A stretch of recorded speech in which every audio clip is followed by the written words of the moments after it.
भगवान शिव पार्वती जी को लेकर किसी न किसी रूप में कथा के इतने प्रेमी हैं। सुखदेव गोस्वामी स्वयं जीवन मुक्त आत्मा राम है। सनकादि सनक सनंदन सनातन सनत कुमार ये जन्म सिद्ध आत्मा राम मुनिगण है। महाराज ये सभी इस कथामृत से प्रेम करते हैं। और भवौषधात सुन लीजिए, भवरोग की दवा। भवरोग क्या है? तो पुनरपि जननम, पुनरपि मरणम और पुनरपि जननी जठरे शरणम। याद कीजिए, माँ के पेट में जब सब लोग थे तो उस आंत की झिल्ली में यानी किस तरह का कष्ट भोग रहे थे गर्भ में, गर्भ का कष्ट। और रामचरितमानस कार भी कहते हैं कि जन्मत मरत दुसह दुख होई। इस जीव को जन्मने में और मरने में भी दुसह दुख होता है। महाराज दुसह दुख। तो भवरोग है यह। तो भवरोग छुटाने के लिए सबसे अच्छी दवा क्या है? कथा सुनना। सुनिए, भवौषधात् श्रोत्रम। महाराज भगवान की कथा आपने महात्म्य में सुना। उद्धव जी ने कहा था कि जब धरती पर कोई मरने लगता है और उसके सूक्ष्म शरीर को जमपास में बांधकर जमपुरी ले जाने के लिए जब यमराज के दूत जमलोक से धरती पर आने लगते हैं तो यमराज उनकी कानों में एक बात कहते हैं। यमराज जी कहते हैं, स्वपुरुषमपि वीक्ष्य पाशस्तम। जमपास लेकर अब वो चलने लगे हैं तो यमराज जी कहते हैं, सुन लो, स्वपुरुषमपि वीक्ष्य पाशस्तम बदति जमः तस्य कर्णमूले। कान में कहते हैं, परिहर भगवत कथा सुमत्तान। जिन लोगों ने जीवन में भगवान की कथाओं का श्रवण किया है उन लोगों को नहीं लाना महाराज।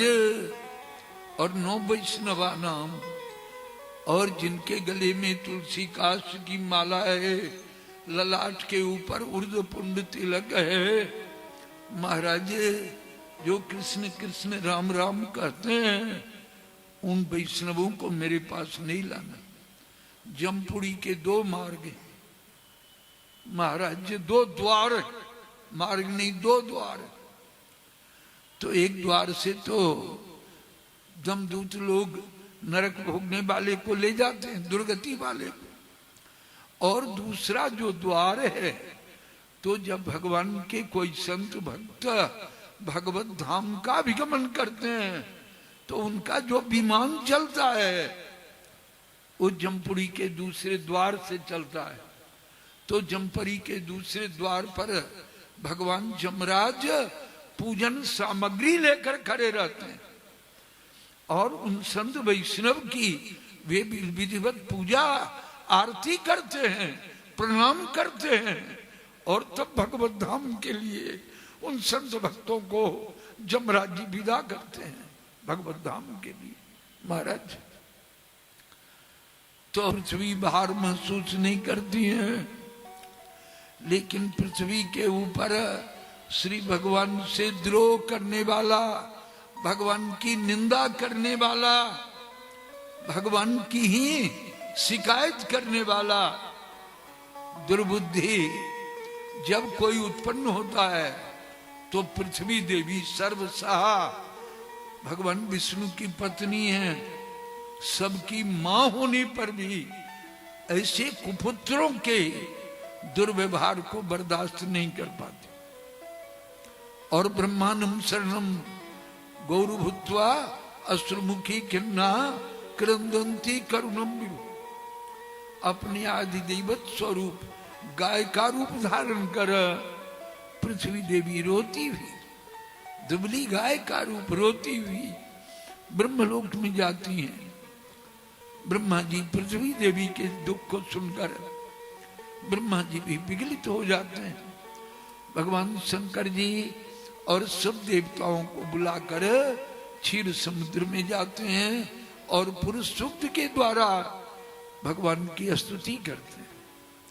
तो स्तुति करते करते गिरं समाधो गगने समीरिताम, करते करते ब्रह्मा जी और शंकर जी की समाधि लग जाती है महाराज। और आकाशवाणी होती है, उसे ब्रह्मा जी और शंकर जी सुनते हैं। आकाशवाणी क्या होती है? तो वसुदेव गृहे साक्षात भगवान पुरुष पर जनिष्यते तत् प्रियार्थम संभवन्तु सुरस्त्रिय। आकाशवाणी होती है कि वसुदेव जी के घर में मुझ परात्पर परब्रह्म का अवतार होगा। मेरे विलास विग्रह भगवान शंकरसन बलराम जी भी प्रकट होंगे, मेरी जोग माया भी प्रकट होंगी। देवताओं, तुम लोग भी मेरी लीला में सम्मिलित होने के लिए जदुवंश में जन्म धारण करो। और वे देव कन्याएं जिनने भगवान वामन को देखकर और उनके प्रति जिनके हृदय में प्रणय भाव का उदय हुआ था, तो भगवान वामन ने भी मुख वरदान दिया था। वे देव कन्याएं भी गोकुल में गोप कन्या के रूप में जन्म धारण कर मेरी प्रिया श्री राधा रानी की सेवा कर। महाराज ब्रह्मा जी ने और शंकर जी ने पृथ्वी देवी को और सब देवताओं को आश्वस्त किया।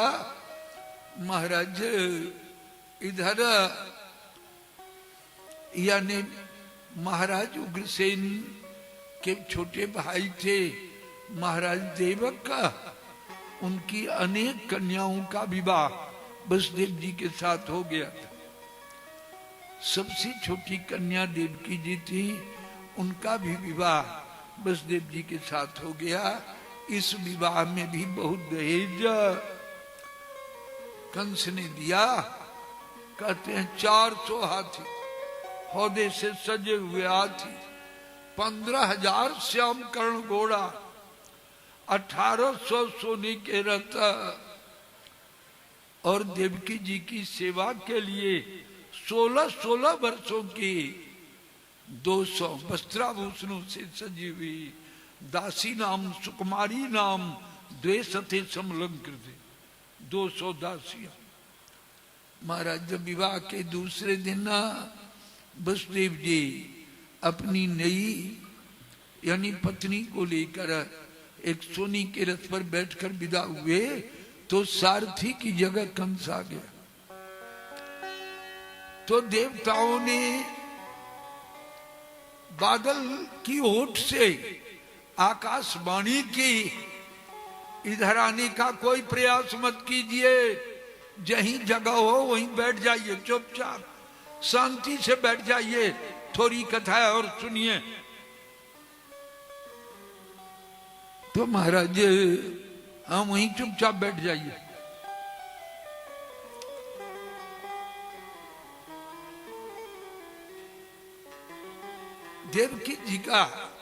देवकी जी को लेकर वसुदेव जी जा रहे थे। आकाशवाणी हुई कि अस्यास्त्वाम अष्टमे गर्भो हंता जाम्ब से बुधा। अरे वो युवराज कंस इसी देवकी का 8वां पुत्र तुम्हारी मृत्यु का कारण बनेगा।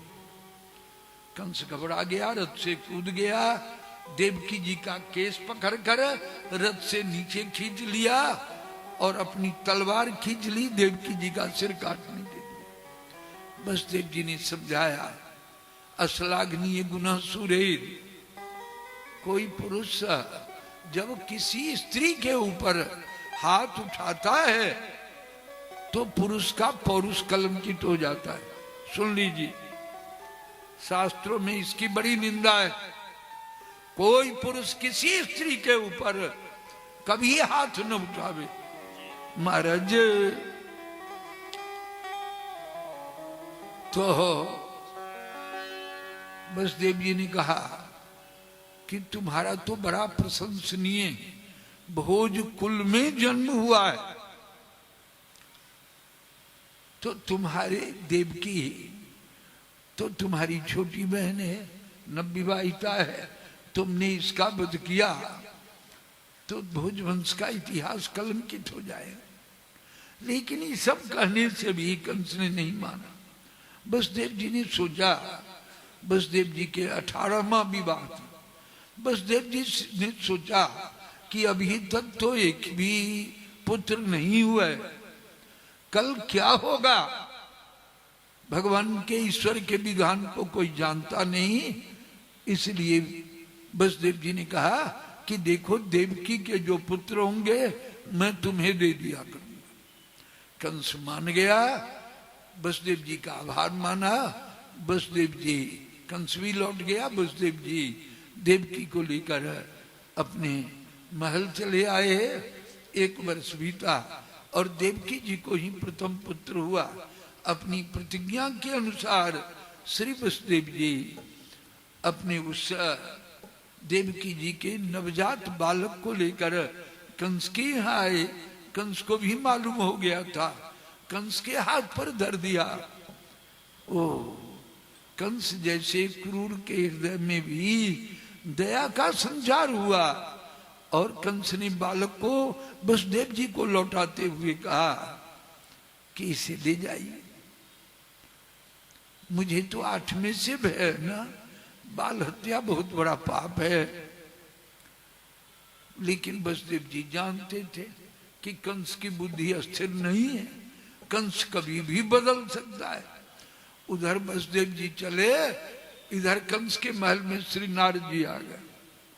महाराज कंस ने प्रणाम किया। नारद जी ने कहा कि बसदेव जी एक बालक को ले गए। कंस ने कहा गुरुदेव आपको तो मालूम है वो देवकी का प्रथम पुत्र था, मुझे 8 में से डर है ना। नारद जी ने कहा तुम्हारी मृत्यु की योजना बनाकर सारे देवताओं ने जदुवंश में जन्म लिया है। ये सब जो नंदादि गोप हैं सब देवता हैं और जदुवंश के भी जितने लोग हैं सब देवता हैं। और कौन पहला और कौन 8वां